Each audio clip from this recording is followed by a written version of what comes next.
Morning everyone, I am Chandan Yadav. Today I will teach you the next poem of first flight book. The poem name is The Trees. आइए start करते हैं। आज का अपना अगला poem है the trees नाम की पोएम।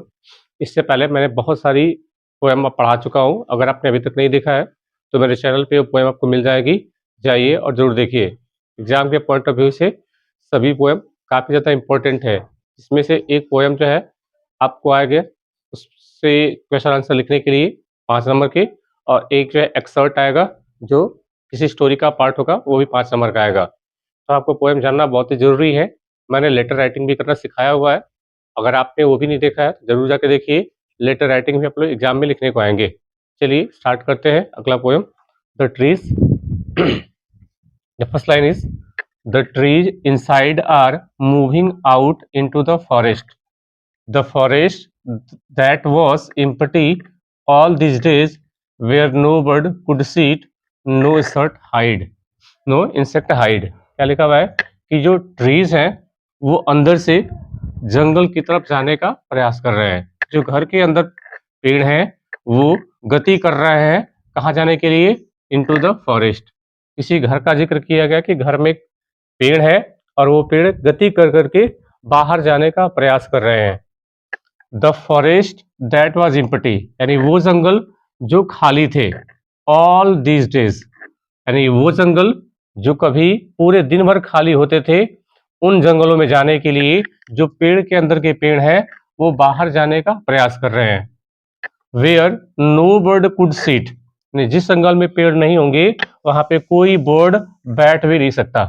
जहाँ पे जिस जंगल में अगर पेड़ नहीं होंगे तो वहां पे कोई भी इनहेबिटेंट, यानी कोई भी निवासी, और जंगल में जो है पशु पक्षी रहते हैं तो वहां पे कोई भी पक्षी बैठ नहीं सकता। नो इंसेक्ट हाइड, और नहीं कोई कीड़े मकोड़े वहां पे उनकी आड़ में छिप सकते हैं। वहां पे क्या देख रहे हैं कि यहाँ पे पेड़ को बताया गया है कि पेड़ जंगल में जाने का प्रयास कर रहे हैं। हम कह सकते हैं कि यहाँ पे जो ट्रीज है उनको एज अ ह्यूमन बीइंग ही हम ट्रीट कर सकते हैं। जैसे कि अगर कोई वोमैन हो, कोई औरत हो, तो जैसे कि वो पेड़, जैसे कि पेड़ यहाँ पे अंदर घर में है, वैसे महिलाएं भी होती हैं जो घर के अंदर पड़ी रहती हैं। वो भी चाहती हैं कि हमें जो है आज़ादी मिले।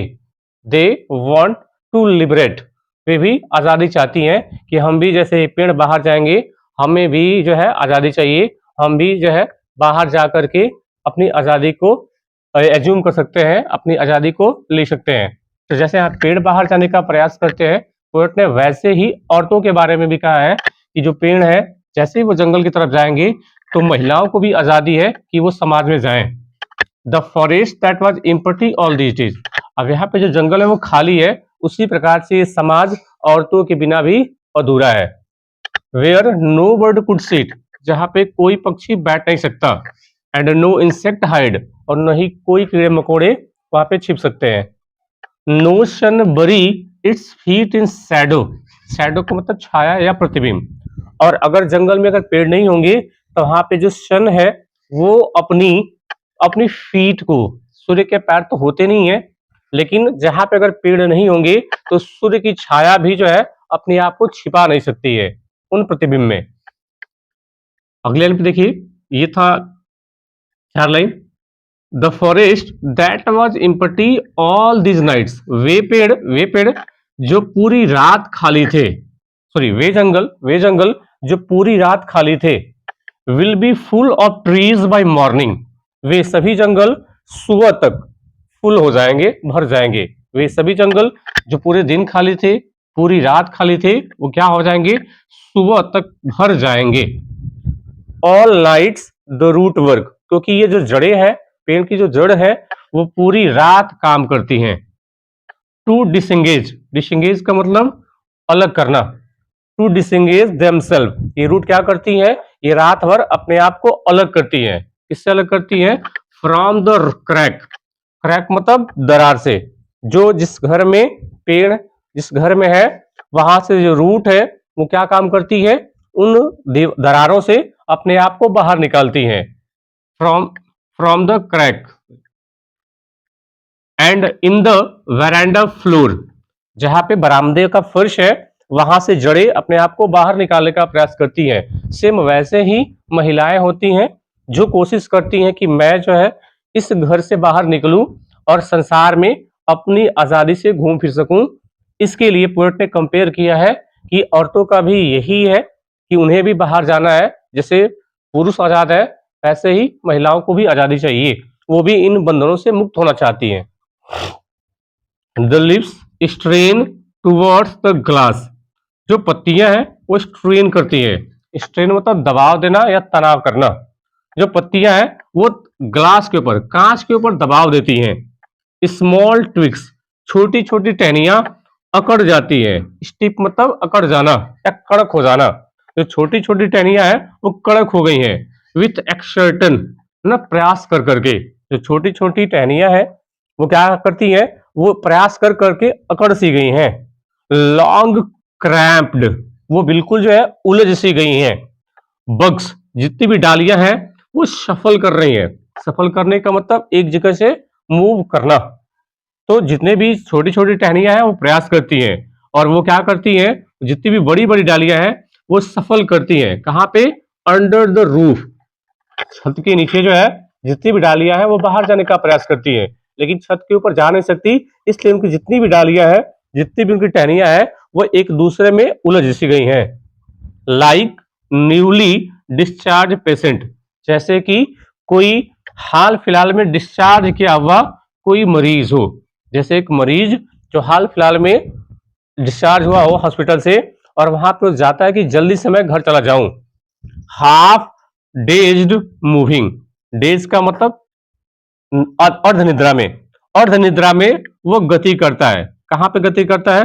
टू द क्लिनिक डोर्स, वो जल्दी से चाहता है कि मैं इस क्लिनिक के दरवाजे से बाहर चला जाऊं। तो ये इतनी जो है ये पोएम का एक्सप्लेनेशन था।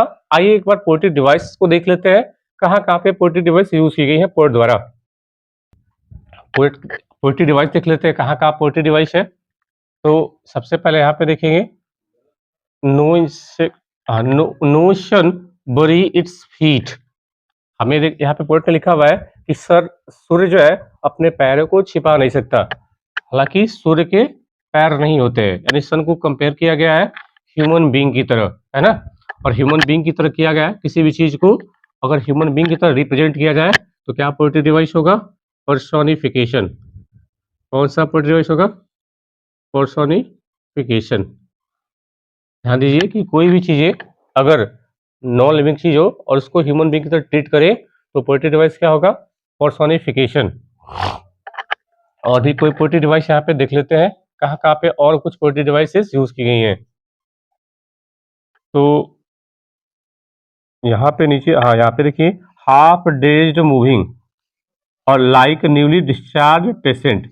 यहाँ पे कहा गया है कि जो पेड़ है, जो ट्रीज हैं, वो एक लाइक न्यूली डिस्चार्ज पेशेंट, यहाँ पे पेड़ को जो है एक नए रोगी की तरह जो है कंपेयर किया गया है। तो यहाँ पे जो है कौन सी पोएटिक डिवाइस हो जाएगी? पर्सोनिफिकेशन। ध्यान रखिएगा किसी भी नॉन लिविंग थिंग को अगर ह्यूमन बीइंग की तरह ट्रीट किया जाए तो वहाँ पे पोएटिक डिवाइस क्या होगा?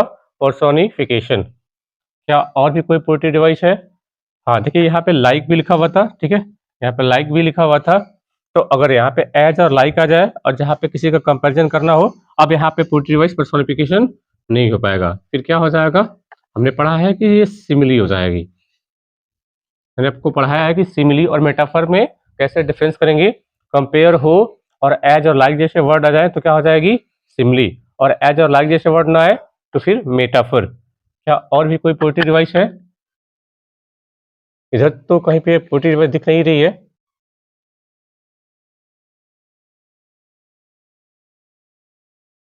तो सभी ये दो तीन पोएटिक डिवाइसेस थी। अब यहाँ पे देख लीजिए, यहाँ पे दो लाइन, दोनों की जो बिगिनिंग के वर्ड्स है तो द और द, अगर दो कंसेक्यूटिव लाइन की स्टार्टिंग में सेम सेम शब्द रहे, सेम वर्ड रहे, तो पोएटिक डिवाइस कौन सी हो जाएगी? एनाफोरा। मैं ये पढ़ा चुका हूँ, एनाफोरा। मेरा इसी इंग्लिश बाय चंदन यादव नाम से मेरा जो है इंस्टाग्राम की आईडी भी है, वहाँ पे मैंने पोएट्री डिवाइस को बताया है कि कैसे एनाफोरा को पहचान पाएंगे और कैसे सिमिली का यूज कर पाएंगे। तो जहाँ पे दो कंसेक्यूटिव लाइन की स्टार्टिंग में और यहाँ पे एक और देख लीजिए नो नो, यहाँ पे भी स्टार्टिंग में सेम जो है वर्ड्स है, कौन सा पोएटिक डिवाइस हो जाएगा, एनाफोरा। तो ये पोएट्री डिवाइस है, इस तरीके से आप इसको पहचान सकते हैं। और एनाफोरा यहाँ पे तो है नहीं, इधर देख लेते हैं। यहाँ पे देखिए लास्ट में कोई पंक्चुएशन मार्क नहीं है, जहाँ पे किसी भी एक लाइन में कोई पंक्चुएशन मार्क ना हो तो कौन सी पोएट्री डिवाइस हो जाएगी, इंजैम्बमेंट। याद रखिएगा ये एक पोएट्री डिवाइस है इंजैम्बमेंट, जहाँ पे किसी भी लाइन के लास्ट में कोई पंक्चुएशन मार्क ना है, पोएट्री डिवाइस कौन सा हो जाएगा, इंजैम्बमेंट हो जाएगा। बाकी यहाँ पे भी आप देखेंगे, यहाँ पे भी इन दो लाइन में कहीं पे भी जो है क्या है, कहीं पे भी पंक्चुएशन मार्क नहीं है, तो इंजैम्बमेंट यहाँ पे हो जाएगी। तो इतने जो है पोएट्री डिवाइस थे। Let's see the next part of the poem. I sit inside doors open to the veranda writing long letters. Poet क्या कह रही है कि I sit inside, मैं अंदर बैठती हूँ, doors open to the veranda, जिस रूम में मैं बैठू हूँ वहां का जो दरवाजा है वो वरामदे की तरफ खुलता है। राइटिंग लॉन्ग लेटर्स, इसमें पोएट क्या करती है, वो एक लंबा खत लिख रही है। इन विच, यानी जिस पोएम में आई स्कार्सली मेंशन टू डिपार्चर, जिसमें उस लेटर में मैंने पेड़ों के डिपार्चर को मेंशन नहीं किया है। आप ये पोएट ने क्यों नहीं पेड़ों के जाने का मोमेंट को कैप्चर किया है, लेकिन उन्होंने लिखा है कि जैसे पेड़ वहां से बाहर जंगल की तरफ जा रहे थे, मैंने उस मोमेंट को अपने इस लॉन्ग लेटर में मेंशन नहीं किया। Of the forest from the house, जो जंगल घर से, जो पेड़ जंगल से घर की तरफ जा रहे थे। The night is fresh, poet कहते हैं कि रात्रि बहुत ही जो है, रात्रि साफ है। द होल मून साइंस, और रात में जो पूरे चंद्रमा है, जो पूरा चंद्रमा है वो क्या करता है, शाइन करता है, चमकता है। इन स्काई स्टिल ओपन, जहाँ पे आसमान बिल्कुल साफ है, खुला हुआ है। द स्मेल ऑफ लिव्स, और जो पत्तियों की जो महक है। एंड लीकेन, लीकेन होता है काई, जो काई और पत्तियों की जो स्मेल है। Still reaches like a voice into the room, वो ऐसे फैलती है जैसे कोई आवाज किसी कमरे में पहुंचती है। ये पत्तियों की महक और एक आई, इनकी स्मेल ऐसे पहुंचती है कमरे में जैसे कोई आवाज किसी कमरे में पहुंचती है। My head is full of whispers, वो कहती है कि मेरा सिर जो है ये तमाम जो आवाजों से भरा हुआ है। विस्पर का मतलब धीरे धीरे शब्दों में बोलना, उसको फुसफुसाहट बोलते हैं। कहते हैं कि जो मेरा सिर है वह इन तमाम बातों से भरा हुआ है। विच टुमारो विल बी साइलेंट, और ये मेरा दिमाग कल तक काफी शांत हो जाएगा। Listen the glass is breaking, poet कह रही है कि सुनिए अब जो शीशा है, कमरे का कांच है, ये टूट रहा है। The trees are stumbling forward, stumble का मतलब गिरना होता है, यानी लुढ़कना होता है। कहती है पोएट जो ट्रीज है ये आगे की तरफ लुढ़क रही हैं, गिर रही हैं। इनटू द नाइट, यानी रात्रि में। Wind rush to meet them, और हवाएं क्या करती हैं, हवाएं मानो कि उनसे मिलने आ रही हो। The moon is broken like a mirror, चंद्रमा ऐसे टूटता है जैसे कोई जो है, जैसे कोई मिरर, कोई आईना टूटता हो। Its pieces flash now in the crown of the tallest oak, अब ये मून जो है ऐसे टूटता है जैसे कई टुकड़ों में चमक टूट जाती है। जैसे चंद्रमा की रोशनी पड़ती है तो उसका प्रकाश कई टुकड़ों में बढ़ जाता है। जहां पे जंगल होंगे, जंगल में आप कभी भी देखेंगे तो जो सूर्य की रोशनी होगी या चंद्रमा की रोशनी होगी वो पूरा एक साथ नहीं आएगी, उन पेड़ों के पत्तों के कारण उनकी जो चमक है वो टुकड़ों में बट के आएगी। तो पोएट यही कहा है कि जो चंद्रमा है वो टूट ऐसे रहा है जैसे कोई मिरर टूटता हो, और जो उसके फ्लैश है, जो उसकी चमक है वो टुकड़ों में करके आती है। Now in the crown of the tallest oak, जो बड़े बड़े ओक के ट्री हैं उनके ऊपर ऐसी रोशनी आती है जैसे राजा के सर से कोई ताज आता हो। तो ये था explanation of this poem. Poet's ने इन सभी बातों का जिक्र किया हुआ है कि कैसे जो है चंद्रमा की रोशनी इन पेड़ों के ऊपर गिरती है और कई टुकड़ों में आती है। और उन्होंने यहाँ पे भी बताया था कि वो पेड़ जो है बरामदे से बाहर जाने का प्रयास कर रहे हैं, और इसमें इन्होंने कहा कि मैं एक लॉन्ग लेटर लिख रही थी जहां मैंने इस चीजों को मेंशन नहीं किया हुआ है कि ये पेड़ जो है क्यों बाहर की तरफ जा रहे हैं। तो ये रहा एक्सप्लेनेशन। आइए अब चलते हैं, इनके कुछ पोएट्री डिवाइस बचे हुए हैं उनको एक बार देख लेते हैं क्या क्या पोएट्री डिवाइस यूज किए गए हैं। तो इधर तो यहाँ पे भी कोई पोर्टेड डिवाइस नहीं है। यहाँ पे हाँ, यहाँ पे लिखेंगे still reaches like a voice into the room. यहाँ पे जो आवाज है उस यहाँ पे जो आवाज है वो कमरे में इस तरीके से पहुंच रही है। तो एज और लाइक जब भी वर्ड आ जाए और कंपैरिजन हो तो वहां पे पोर्टेड डिवाइस क्या होता है, वहां पे पोर्टेड डिवाइस हो जाता है सिमली। Simli ported device. अब और देखिए और क्या पोर्टेड डिवाइस है। यहाँ पे लिखा है कि the trees are stumbling forward. Stumble को मतलब लुढ़कना, पेड़ ऐसे लुढ़क रहे हैं जैसे कोई आदमी लुढ़कता है। तो यहाँ पे कंपैरिजन ह्यूमन की तरह किया गया है। एज और लाइक जैसे वर्ड नहीं है तो सिमिलर नहीं हो पाएगा, फिर क्या हो पाएगा, मेटाफर हो जाएगा। मैंने आपको मेटाफर भी पढ़ाया हुआ है अपने चैनल पे, आप जा करके वहां से देख लेंगे। इंस्टाग्राम पे इंग्लिश बाय चंदन यादव नाम से होगा, वहां पे मैंने सिमिली और मेटाफर बताया है कि कैसे आइडेंटिफाई कर पाएंगे। यहाँ पे कंपैरिजन हो रहा है कि ये पेड़ ऐसे लुढ़क रहे हैं जैसे कोई आदमी लुढ़क जाते हैं। तो यहाँ पे नॉन लिविंग को जो है एक ह्यूमन की तरह बताया गया है और यहाँ पर कंपैरिजन किया जा रहा है। तो कौन सा पोर्टेड डिवाइस हो जाएगा, मेटाफर हो जाएगा। Wind rush to meet them. हवाएं भागती हैं उनसे मिलने के लिए। अब यहाँ पे हवाओं को आदमी की तरह बताया गया है, यानी आदमी से कंपैरिजन किया गया है। कौन सा पोर्टेड डिवाइस हो जाएगा, यहाँ पे भी मेटाफर हो जाएगा। रखिएगा ये भी पोर्टेड डिवाइस है, मेटाफर। और the moon is broken like a mirror. चंद्रमा ऐसे टूटता है जैसे कोई आईना टूटता हो। एज और लाइक जैसे वर्ड आ गए, कंपैरिजन हो रहा है। कौन सा पोर्टेड डिवाइस हो जाएगा, सिमिलर द पोर्टेड डिवाइस। तो ये रहा कुछ पोर्टेड डिवाइसेस। बाकी इधर आप देखेंगे कि पंक्चुएशन मार्क कोई भी नहीं है, इधर भी कोई पंक्चुएशन मार्क नहीं है। कौन सा पोर्टेड डिवाइस हो जाएगा, तो यहाँ पे हो जाएगा इंजैम्पमेंट। इंजैम्पमेंट पोर्टेड डिवाइस हो जाएगी। तो ये थी कुछ मेन पोर्टेड डिवाइसेस। तो इसके साथ ही अपना एक्सप्लेनेशन समाप्त हुआ। कैसा लगा कमेंट बॉक्स में जरूर बताइएगा। Thanks for watching.